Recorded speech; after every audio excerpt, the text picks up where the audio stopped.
In 2015, the UNSW Raiders had a very successful campaign,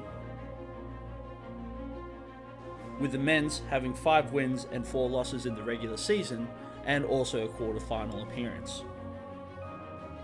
The women went undefeated in their regular season and were crowned the Opal Bowl 3 champions. Winning the championship last year, everyone's still on a bit of a high from that, but hungrier than ever, and we know that we can't take the opposition very lightly because they'll all be gunning for us this season. So we're out here working as hard as we can and trying to teach the new girls, show the new girls the ropes and come back and do what we do best. I think absolutely. Any time that you're a champion, especially an undefeated champion, everyone wants to beat you. I know that the other teams will definitely be coming out and trying to beat our ladies. That said, I know that our coaches and our veterans on the women's team have put in a lot of time and effort and are fully aware of it. If they can do what they did last year and win every single game and beat everyone, that'd be great. Hopefully they can, at least recapture some of their form from last year and take another championship. This season also marks a change for the women's team as they go from 7-man to 9-man football. It's so much better. So at state we played 9-man, up at the Outback camp we played 11-man, which was even better. It's better to be playing closer to a real football game. There's a lot of excuses that can be made, I guess, in a 7-man game, whereas, they just get the fast girls to the outside and it works.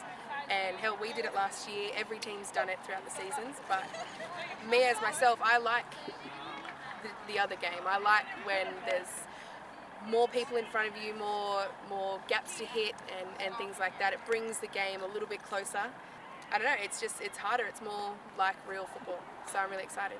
I think that the transition is relatively simple. Obviously there's a few more people out there. It's a bit easier to relate if you've had a background of watching NFL. There's a couple more people out there, so I think the transition will be quite good. A little bit more contact in there for the big dogs as well.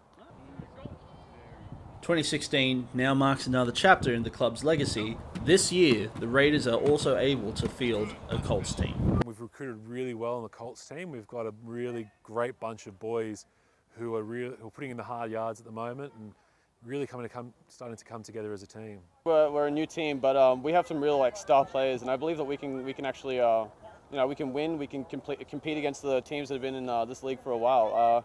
But yeah, I reckon we're a very highlight team with our speed and our hands and our skills. So I'm very confident with this team. Well, this season I just hope that we do well. I think we have a good enough team. If we just all play as one and play like brothers, I think we can do well. I'm finding the sport of gridiron pretty exciting because not only did my dad play, but I find it's more enjoyable than what I used to play, which is soccer, because it's more of a team sport than just one player. Yeah, having the Colts involved is definitely something that we've been trying to get up and running for the last couple of years. So, to have the parents involved in that type of thing with the young kids on the sideline is going to be great. And just getting them into the sport at a young age, moulding them while they're pliable and teaching them really safe techniques for the game is super important. So it's good to have the young boys on board. When you have a team that's devoted to coming down and playing, it really lifts spirits. I know that when you have about 5 players that are kind of deciding if they want to play and not everyone's committed, it makes it hard to make a team. But when you have so many players coming down week in, week out, coming earlier to training to get in some runs or whatever, it makes it like a family again. Having a bunch of keen young guys around is excellent because they can feed off the energies of the older guys and vice versa as well. It really helps set a culture of inclusiveness in the club. It really helps people who want to get into coaching that they can get their feet wet in coaching Colts first. 2016 looks like it's going to be a fruitful year for the UNSW Raiders. Having a Colts, women's and men's team competing in all 3 divisions of Gridiron New South Wales, the Raiders are looking forward to setting the standard for the 2016 season. Next time on Hard Knocks. It just felt really good to be out there, and especially just getting along with the girls from the other states was awesome. That's something I've always loved about playing sport is when you all get together. Yes, you've got your teams and everything, but once everyone comes together, it feels like a real community, so it's great.